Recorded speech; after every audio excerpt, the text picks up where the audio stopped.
কি বড় ভাই? কি রে বড় ভাই, মানে চিনি চোখে রে। তুই যদি আর আশেপাশে কোনো মসজিদে আজান দিস তাহলে তোর খবর আছে। যা শালা। দিচ্ছি রে, তোরে আগেই কইছিলাম মোরে মেরে ফেলা। দাঁড়া, ওকে আসতে দেখ।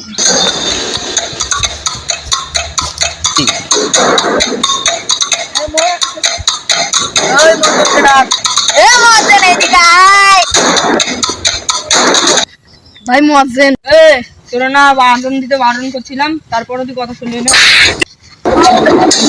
আজান দিবি, তোর কোনো সমস্যা নাই, কিন্তু আজান তো কোনোদিন খারাপ দিবি না।